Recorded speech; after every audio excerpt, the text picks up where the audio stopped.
बिस्मिल्लाहिर्रहमानिर्रहीम नहमदुहु व नसल्ली अला रसूलिल करीम।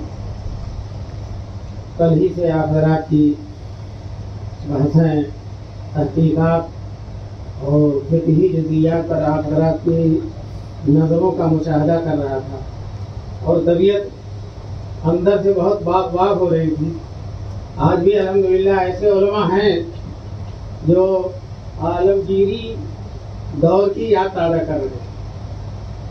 हज़रत आलमगीर रहमतुल्लाह अलैह ने फतवा आलमगीरी की तरतीब में मुल्क के बड़े नामवर फुक़हा को इकट्ठा किया था। 23-24 की तादाद है, तादाद बदलती रहती थी, घटती बढ़ती रहती थी और वो लोग बड़ी तहक़ीक़ के साथ जो है मसाइल को तमाम किताबों से जो फराहम हो सकती थी, शाही दस्तरस में थी, उन तमाम किताबों को फराहम किया गया था, जिसका आज हम लोग सिर्फ नाम सुनते हैं। बहुत सी किताबें ऐसी हैं जो अभी तक हासिल नहीं हो सकी, लेकिन उन तमाम किताबों का मुताला करके बड़ी तहक़ीक़ के साथ उलमा मसाइल को लिखते थे।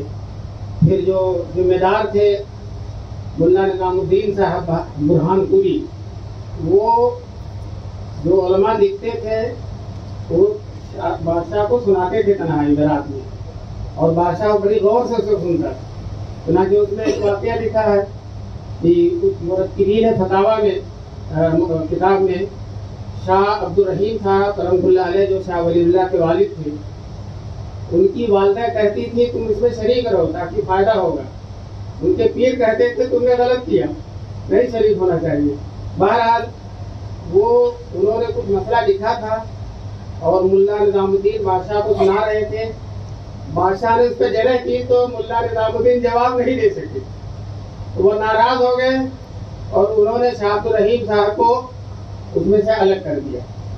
तो मैं ये कह रहा हूँ कि माशाअल्लाह आप हज़रात जो तहक़ीक़ात करते हैं और यहाँ आकर पेश करते हैं और बड़े बड़े उलमा आपकी तारीफ़ करते हैं, ये इंशाअल्लाह आपके लिए बेहतरीन खुश आइन मुस्तक़बिल की ताबीर है। इंशाअल्लाह इनमें से बड़े अच्छे अच्छे मुफ्ती तैयार होंगे। मुझे एक जैयद मुफ्ती ने कहा, जो बड़े मुफ्ती हैं, नामवर मुफ्ती हैं, कि इन्हीं फ़िक़ही मबाहिस में शिरकत और मकाला लिखने ने और बहस करने ने हमको मुफ्ती बना दिया। तो आप हजरात भी कोशिश करें, और कोई ज़रूरी नहीं है कि आपकी राय हर से हासिल हो। ये तो गौर फिक्र का सिलसिला चल रहा है और जो है बाद दफ़ा एक आदमी बहुत ज़्यादा तहक़ीक़ करता, समझता कि इसके आगे कुछ नहीं है।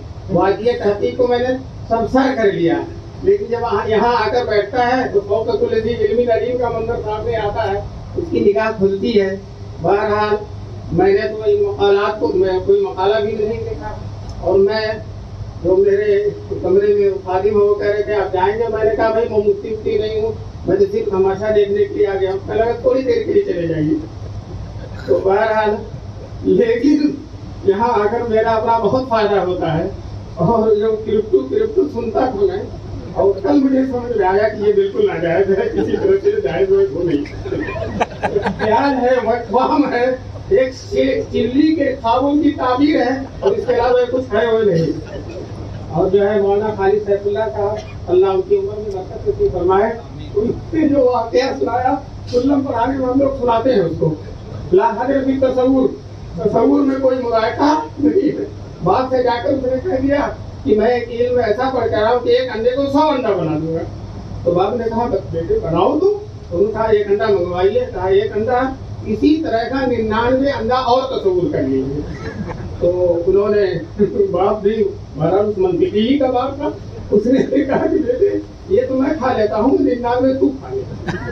तो यही हकीकत है करप्टू की। मैं फैसला नहीं कर रहा हूँ और ये मत समझिएगा, लेकिन मैं अपना जो कल से मुझे समझ में आया वो यही है। और जो ये तहक़ीक़ात थी उनको भी मैं गौर से नहीं सुन सका, हालांकि उस मजलिस में था, लेकिन गौर से नहीं सुन सका। अल्लाह ताला मुझे माफ़ फरमाए। लेकिन तलखीस में आइंदा से इंशाअल्लाह इसकी रियायत की जाएगी कि किसी पहलू को तरजीह देने की कोशिश नहीं की जाएगी इंशाअल्लाह। किसी पहलू, अपने जो ज़हनी मज़मूमात हैं उनको हम जो है आगे करें। और कई लोगों ने मुझसे महसूस किया, मैं तन्हाई में कहने वाला बात था, लेकिन मजमे में कह रहा हूँ, इसलिए कह रहा हूँ कि कई लोगों ने शिकायत, मुफ्ती अब्दुल कलाम ने भी कहा माफ कीजिएगा आपका नाम ले लिया और लोगों का नाम याद नहीं है और लोगों ने कहा कि तलखीस में जानकारी की गई, तो इंशाअल्लाह आइंदा पे अब इसको महफूज नहीं करेंगे। आपको दावा ना